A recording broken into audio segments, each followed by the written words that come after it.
برنامه سیاسی و تحلیلی دیدگاه.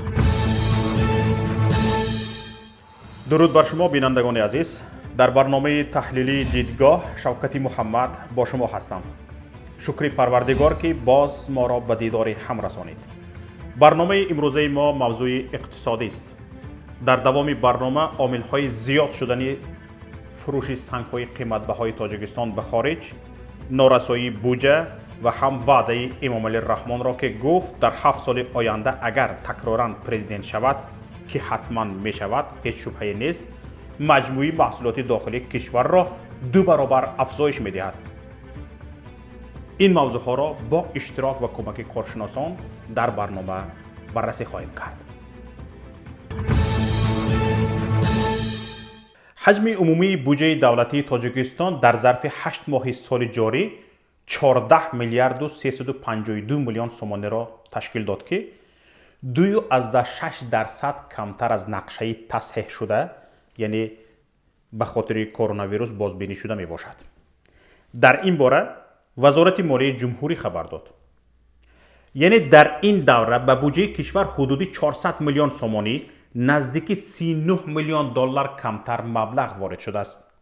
این هم در حالی است که قبلا اگنتی آماری تاجیکستان از افزایش 50% صادرات سنگ‌های قیمت‌بها گزارش داده بود.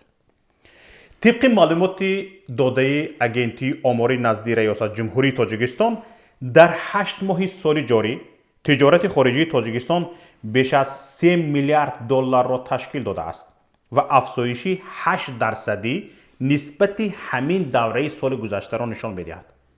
افزایش 8%.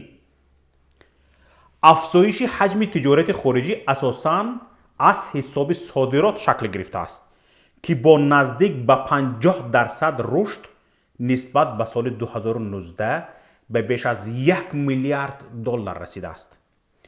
در همین حال قسم اساسی محصولات صادراتی را سنگ‌های گرانبها و نیمه گرانبها تشکیل دادند که صادرات آنها بیش از 5 برابر افزایش یافته است.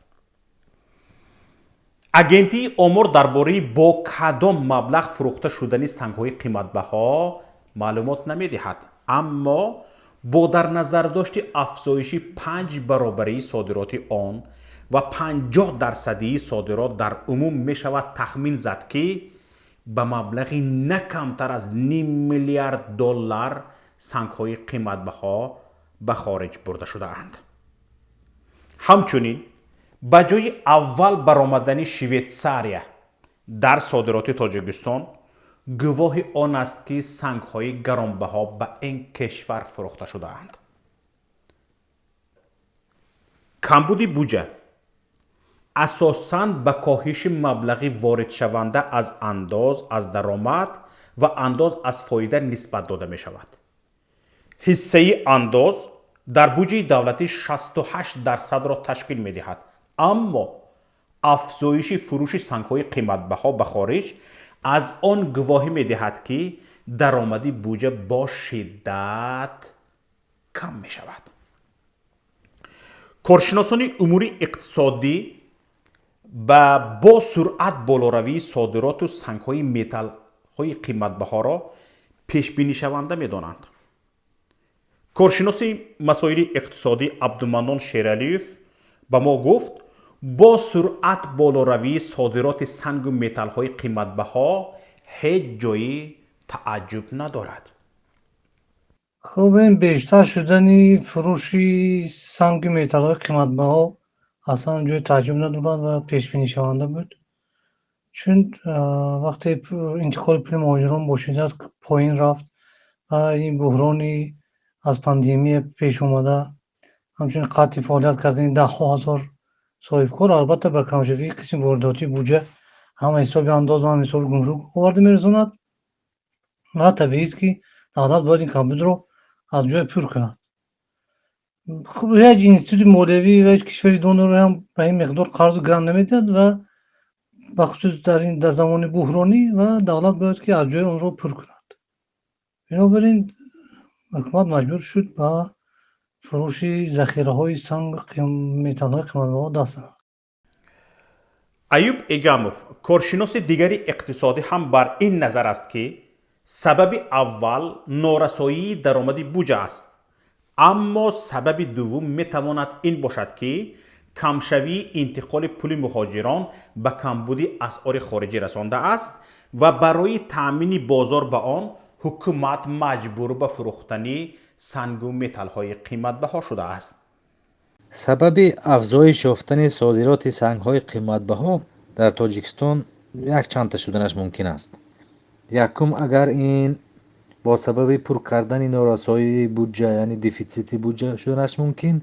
دوم سببش خیلی که میتونیم با سبب پاندمی کرونا ویروس انتقال مبلغ‌ها خیلی کم شده است، خیلی پایان رفته است. ممکن است یکی از سبب‌هایش محض وارد نمودن اسعار خارجی باشد.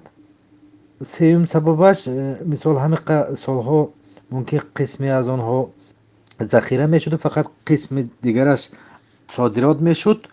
ممکن با سبب همین نارسایی هم اسعار ملی هم اسعار خارجی هم نارسایی بودجه از ذخیره ها به فروش برآورده شده باشد. با وجودی به فروش برآوردن سنگ های قیمت بها قسمت خراجات بودجه اجرا نشد. مبلغ های پیش بینی شده قریب به همه بخش ها جدا نگردیدند، اما از همه بیشتر مبلغ گذاری به بخش حاکمیت دولتی و اداره کنی، صنعت و ساختمان، فعالیت دیگری اقتصادی و خدمات رسانی ها کم شد. برای مثال تنها در شهر کولاب قرض از ماهانه کارمندان بودجه به 4,200,000 سومانی رسیده است. پر نشدن نقشه بودجه با وجود قرض و گرانت های زیاد و فروش بی سابقه سنگ های قیمت بها در حال است که آخر ماه ایون سال روان به حکومت لازم آمد که نشان دهنده های بودجه امسال را بازبینی نماید. حجم عمومی نقشه تصحیح شده درآمد بودجه با نظر داشت جلب مبلغ های گرانتی به جای 26 میلیارد و 100 میلیون سومانی قبلا طبق نقشه پیش بینی گردیده 23 میلیارد و 600 میلیون سومانی مقرر شد، یعنی 2.5 میلیارد یا نزدیک به 250 میلیون دلار کمتر کرده شد. نقشه تصحیح شده یا خود بازبینی شده خراجات عمومی بودجه دولتی در حجم 26 میلیارد سومانی مقرر شده است که از نقشه اولیه 400 میلیون سومانی کمتر است. در نظر بود که روی پوش کردن کسر بودجه، نارسایی بودجه از حساب جلبی مبلغ‌های نهادهای مالیوی بین المللی عملی می شود، اما به نظر می رسد دریافت قرض و گرانت ها نیز به مشکل روبرو شده است. موافق نقشه بازبینی شده وزارت مالیه، نارسایی بودجه دولتی در سال روان 3 میلیارد و 100 میلیون سومانی معادل بیش از 300 میلیون دلار یا خود 3.7% از حجم مجموعی محصولات داخلی را تشکیل خواهد داد. بانک آسیایی رشد برای دستگیری بودجه تاجیکستان به مبلغ 1 میلیارد و 23 میلیون سومانی حدود 100 میلیون دلار گرانت جدا می کند. همچنین با این مقصد 189 میلیون دلار مبلغ‌های قرضی خزینه بین المللی اسعار جلب می شوند. بحران باعث شد آماده سازی و تصدیق طرح بودجه سال آینده یعنی سال 2021 هم به تأخیر افتاد. وزارت مالیه گفت تا آخر سال و به پارلمان آماده کرده فرستاده می شود. این هم در حال است که قبلا طرح بودجه سال آینده در سپتامبر آماده می شد.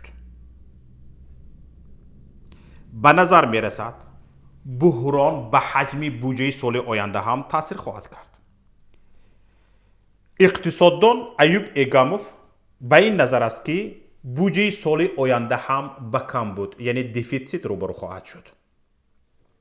من فکر میکنم و دیگر متخصصان ساحه هم با این فکر راضی هستند که بودجه سال آینده ҳатман бо дефитсит яъне норасоӣ мешавад, барои он ки ҷамъшавии андозу ҷамъовариҳои гумрукӣ хеле поён рафтааст. лекин фикр мекунам чун ҳарвақта норасоии ин буҷаро ҳукумати Тоҷикистон бо мисол гирифтани қарз ҳал намояд. аммо абдуманон шералиев мегӯяд имсол ҳукумат қисмати хароҷоти буҷаро кам накард, чун ин кор меҳнату вақти зиёд мехоҳад. аммо метавон пешбинӣ кард ки соли оянда қисмати хароҷоти буҷа ҳам камтар карда мешавад. хоб имсол бубинед ки ҳукумат қисми хароҷоти буҷаро кам накард, ҳарчанд қисми даромади онро кам кард. зеро кам кардани қисми хароҷоти буҷа меҳнату вақти зиёд мехоҳад ва имконаш бисёр камтар буд. Бинобар ин қисми даромадиша кам кардану қисми норасоиша кӯшиш карданд ки аз ҷои дигар пур кунанд. Сабаби яке аз сабабҳош ҳамин аст. Лекин пешбинӣ кардан имкон дорад ки дар соли оянда буҷа назар ба имсол камтар хоҳад буд буҷаи кишвар ва ба назари банда он ки ин ҳудуди 15-20% хоҳад буд, яъне камшавии буҷа нисбат ба соли ҷорӣ. тамошобинони гиромӣ, дар ҳамин ҳол номзад дар интихоботи раёсатҷумҳурӣ ва раисҷумҳурии феълии Тоҷикистон Эмомалӣ Раҳмон дар барномаи пеш аз интихоботиаш ваъда додааст ки дар 7 соли оянда маҷмӯи маҳсулоти дохилии Тоҷикистонро 2 баробар хоҳад кард. яъне бояд аз 8 миллиарди феълӣ ба беш аз 16 миллиард доллар расад. фаҳмида истодед? ваъдаи ҳангуфт, ваъдаи болохонадор. аммо коршиносон ба ин ваъдаи Эмомалӣ Раҳмон ба шубҳа менигаранд. ҳарду ин коршиносеро ки ман пурсидам дар ин бора назарашонро ба ин назаранд ки барои ин бояд иқтисоди кишвар ҳар сол беш аз 10% рушд кунад. барои 2 баробар кардани иқтисод бояд иқтисоди кишвар ҳар сол бештар аз 10% рушд кунад, ки тақрибан ғайриимкон аст, чун мо медонем ки дар солҳои 2013-14 солҳое ки бинобар интиқоли беҳисобихии пули муҳоҷирон иқтисоди кишвар як рушди беҳисобиха дошт, онам аз 8% зиёд нарафта буд.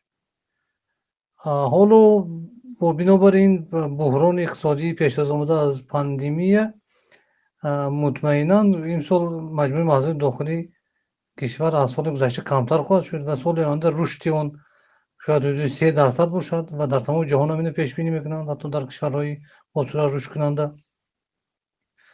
ва барои расидан ба 10% дар сол, ҳатто дар беҳтарин ҳолат ҳам 5-6 сол лозим аст. ҳолон ки бо ин масъулини феълии бахши иқтисоди ҳукумат ин тақрибан ғайриимкон аст, лекин агар беҳтарин ҳолат ҳам пеш омад, бояд 4-5 сол лозим аст ки ба рушди 10% расад кишвар. яъне дар 7 сол расидан ба ин рушд ғайриимкон аст. Аюб Эгамов ба ин назар аст ки танҳо тағйироти инқилобӣ дар иқтисод ва дар сурати пурра иваз шудани тими иқтисодии ҳукумат имкони даст ёфтан ба як чунин рушд вуҷуд дорад. аммо дар сурати беқурбсозии пули миллӣ имкони босомонӣ боло бурдани нишондиҳандаҳои иқтисодӣ бо роҳи назарфиребӣ ҳам вуҷуд дорад. эмомалӣ раҳмон дар барномаи пеш аз интихоботии худаш чунин гуфта бошад ки ММД-и кишварро 2 баробар дар тӯли гӯем ки 7 солаи оянда афзоиш медиҳад. ин аз нигоҳи илми иқтисодӣ тамоман иҷронашаванда аст бо он шароите ки Тоҷикистон, мисол бо он афзоиши 7.3, 7 чанд, 6 чанд ки ин солҳо омори расмии ҳукумати Тоҷикистон нишон медиҳад, барои 2 баробар афзоиш додани маҷмӯи маҳсулоти дохилии Тоҷикистон камаш бо ин афзоиши гӯем ки тақрибан 7%, тахминан 11 сол лозим аст. барои дар ҳақиқат 2 баробар афзоиш додани маҷмӯи маҳсулоти дохилӣ бояд рушди иқтисодиёти тоҷикистон, рушди маҷмӯи маҳсулоти дохила бояд зиёда аз 10% солона бошад. амалӣ кардани рушди болотар аз 10% фақат гӯем ки бо навовариҳои инқилобӣ, бо куллан иваз намудани командаи иқтисодӣ ва ба ҷои онҳо омадани гӯем ки мутахассисони дигар метавонад амалӣ кард. лекин дар гуфтаҳои Эмомалӣ Раҳмон як фиреби гӯем ки фиреби назар шуданаш мумкин аст. мисол чун хеле ки дар дигар мамлакатҳо таҷриба шудааст, маҷмӯи маҳсулоти дохилиро бо арзиши гӯем ки доллар ҳисоб намекунанду бо сомонӣ ҳисоб мекунанд. дар ин ҳолат бо девалватсияи асъори миллӣ, поён рафтани қурби асъори миллӣ, мумкин аст дар тӯли 7 сол маҷмӯи маҳсулоти дохилиро 2 баробар афзоиш дод. як бори дигар таъкид мекунам ки агар дар сомонӣ ҳисоб кунанд, мумкин аст ҳатто 5 сол 6 сол равад, агар қурби асъори миллӣ хеле поён равад. дар охир ҳаминро гуфтанӣ ҳастам ки агар дар сиёсати иқтисодии сиёсии ҳукумати Тоҷикистон агар дигаргунӣ нашавад, дар 7 соли оянда ҳеҷ чизи дигар иваз намеёбад, гӯем ки ягон пешравии иқтисодӣ намешавад. мисол баъзеҳо фикр карданаш мумкин аст ки аввал иқтисодиёт баъд сиёсат, лекин бояд ҳаминро дарк намоем ки бе сиёсати дуруст ҳеҷ вақт иқтисодиёти дуруст ба даст оварда намешавад. барои 2 баробар афзоиш додани маҷмӯи маҳсулоти дохилӣ пеш аз ҳама бояд ба соҳибкорон озодӣ дода шавад, озодии пурра. чун ҳама медонанд ки қариб ҳамаи кишварҳои пешрафта қисми зиёди маҷмӯи маҳсулоти дохилиро маҳз маҳсулоти соҳибкорони хурду миёна ташкил медиҳад. дар шароити Тоҷикистон бошад, соҳибкорони хурду миёна таҳти фишори шадид қарор доранд ва ин сабаб мешавад ки иқтисодии Тоҷикистон пешрафт намекунад ва дар оянда низ пешрафти он гӯем ки пешбинӣ нашудааст. тамошобинони гиромӣ, инҷо ниҳояти барномаи имрӯзаи Дидгоҳ аст. барои пайгирӣ бештар аз барномаҳои мо лутфан ба шабакаи ютубии Паём ТВ ва канали телеграмии мо обуна шавед. дар канали телеграмии мо давоми рӯз барчаспи тамоми матлабҳои пойгоҳи иттилоотии Паём.нет, барномаҳои видеои канали ютубии Паём ТВ, барномаҳои радиои Паём гузошта мешаванд. касоне ки ин барномаи моро аз шабакаи моҳвораии T+ тамошо мекунед, лутфан назарҳоятонро тавассути паёмфиристакҳои Telegram, имо, WhatsApp ва Viber ба рақами 49 15 16 46 15 947 фиристед. با امید دیدار در هفته دیگر. خداحافظ. السلام علیکم و رحمت الله.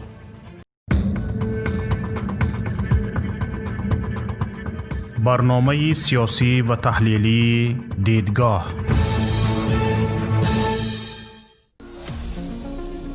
با آگاهی مردم شریف تاجیکستان، با برابر فرارسی 29مین سالگرد استقلالیت جمهوری تاجیکستان، شبکه نوین ماهواره‌ای T+ به کار آغاز می‌کند.